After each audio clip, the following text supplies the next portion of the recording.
कल्पना कीजिए आप अपनी गाड़ी लेकर पेट्रोल पंप पहुंचे और आपको पेट्रोल या डीजल देने से मना कर दिया जाए। वजह है आपकी गाड़ी का थर्ड पार्टी इंश्योरेंस नहीं होना। जी हां, ऐसा नियम भविष्य में लागू हो सकता है। सुप्रीम कोर्ट ने केंद्र सरकार को एक पायलट प्रोजेक्ट तैयार करने का निर्देश दिया है और इसके तहत अगर किसी वाहन का वैलिड थर्ड पार्टी इंश्योरेंस नहीं होगा तो पेट्रोल पंप पर उसे ईंधन नहीं दिया जाएगा। इसके साथ ही कोर्ट ने नई गाड़ियों के लिए अनिवार्य थर्ड पार्टी इंश्योरेंस की समय सीमा भी बढ़ा दी है। तो आखिर कोर्ट ने निर्देश क्यों दिया और इसका आम लोगों पर क्या असर होगा, आइए आसान भाषा में समझते हैं। नमस्कार, आप देख रहे हैं न्यूज़ 18 का डिजिटल प्लेटफॉर्म और मैं हूं आपके साथ जागृति खंतवाल।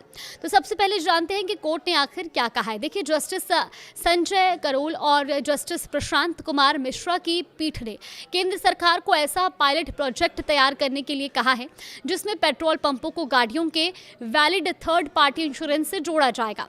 अगर जांच में पता चलता है कि वाहन का बीमा वैध नहीं है तो उसे पेट्रोल या डीजल नहीं मिलेगा, यानी जब तक बीमा नहीं कराया जाएगा तब तक ईंधन भी नहीं मिलेगा। अब सवाल है कि इतना सख्त कदम आखिर क्यों। देखिए, कोर्ट के सामने पेश आंकड़ों के मुताबिक देश की सड़कों पर चलने वाली करीब 56% गाड़ियों का कोई बीमा ही नहीं है। स्टैंडिंग कमेटी ऑन फाइनेंस 2024-25 की रिपोर्ट के अनुसार अब ऐसी गाड़ियों से सड़क हादसे होते हैं तो पीड़ितों या उनके परिवारों को समय पर और उचित मुआवजा नहीं मिल पाता। अब समझते हैं कि पेट्रोल पंप पर बीमे की जांच कैसे होगी। देखिए, सुप्रीम कोर्ट के निर्देश के मुताबिक insurance regulatory and development authority यानी कि IRDA और सड़क परिवहन एवं राजमार्ग मंत्रालय मिलकर इस पायलट प्रोजेक्ट पर काम करेंगे। पेट्रोल पंपों और मुख्य सड़कों पर ऑटोमेटिक नंबर प्लेट रिकॉग्नाइजेशन यानी कि ANPR कैमरे लगाए जाएंगे। ये कैमरे गाड़ी का नंबर पढ़कर उसे इंश्योरेंस इंफॉर्मेशन ब्यूरो यानी कि IIB और वाहन पोर्टल के डेटा से जोड़ेंगे और तुरंत बताएंगे कि वाहन का बीमा वैध है या नहीं। अब पेट्रोलियम और प्राकृतिक गैस मंत्रालय भी इस व्यवस्था पर सहमत हो चुका है। अब बात नए वाहन खरीदने वालों की। देखिए, सुप्रीम कोर्ट ने नई गाड़ियों के लिए अनिवार्य थर्ड पार्टी इंश्योरेंस की अवधि बढ़ा दी है। अब नई कार खरीदने पर 3 साल की जगह 4 साल का थर्ड पार्टी इंश्योरेंस लेना जरूरी होगा। वहीं नई बाइक या स्कूटी खरीदने पर 5 साल की जगह 6 साल का थर्ड पार्टी इंश्योरेंस लेना होगा। दरअसल साल 2018 में कारों के लिए 3 साल और दोपहिया वाहनों के लिए 5 साल का नियम लागू किया गया था, लेकिन इसके बावजूद करोड़ों वाहन बिना बीमा के सड़कों पर चल रहे हैं। इसी वजह से यह अवधि बढ़ाई गई है। अब सवाल यह है कि पुलिस जांच कैसे होगी। देखिए, फिलहाल राज्यों की पुलिस के पास मौके पर बीमा जांचने का कोई एक समान सिस्टम नहीं है। इसीलिए कोर्ट ने निर्देश दिया है कि पुलिस को हैंडहेल्ड डिवाइस या मोबाइल ऐप दिए जाएं जो वाहन पोर्टल और IIB डेटाबेस से जुड़े होंगे। इससे पुलिस मौके पर ही वाहन का रियल टाइम इंश्योरेंस स्टेटस देख सकेगी और जरूरत पड़ने पर ई-चालान भी जारी कर सकेगी।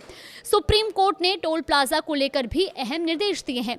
कोर्ट ने कहा है कि चुनिंदा हाईवे कॉरिडोर पर ऐसा पायलट प्रोजेक्ट शुरू किया जाए जिसमें ANPR सिस्टम की मदद से गाड़ियां बिना रुके टोल पार कर सकें ताकि लंबी कतारें कम हो और ट्रैफिक सुचारू रहे। अब सबसे ज़रूरी सवाल, थर्ड पार्टी इंश्योरेंस आखिर होता क्या है। देखिए, अगर आपकी गाड़ी से किसी दूसरे व्यक्ति, उसकी गाड़ी या उसकी संपत्ति को नुकसान पहुंचता है तो थर्ड पार्टी इंश्योरेंस उस नुकसान की भरपाई करता है। मोटर व्हीकल्स एक्ट की धारा 146 के तहत भारत में हर वाहन के लिए ये बीमा कानूनी रूप से अनिवार्य है। हालांकि इसमें आपकी अपनी गाड़ी के नुकसान का कवर शामिल नहीं होता। और इसके अलावा सुप्रीम कोर्ट ने IRDA को यह भी निर्देश दिया कि वाहन मालिकों को अलग अलग बीमा विकल्प दिए जाएं ताकि वो अपनी ज़रूरत के हिसाब से base third party cover, personal accident cover and on damage cover जैसे विकल्प चुन सकें। तो कुल मिलाकर सुप्रीम कोर्ट की कोशिश है कि ज़्यादा से ज़्यादा वाहन बीमित हो, सड़क हादसों के पीड़ितों को समय पर मुआवजा मिले और सड़क पर बिना बीमा वाले वाहनों की संख्या कम हो। अगर ये पायलट प्रोजेक्ट सफल रहता है तो भविष्य में पेट्रोल डीजल भरवाने से पहले आपकी गाड़ी का इंश्योरेंस भी जांचा जा सकता है। फिलहाल इस पूरे कदम को लेकर के आपका क्या मानना है, हमें कमेंट बॉक्स में अपनी राय जरूर दें।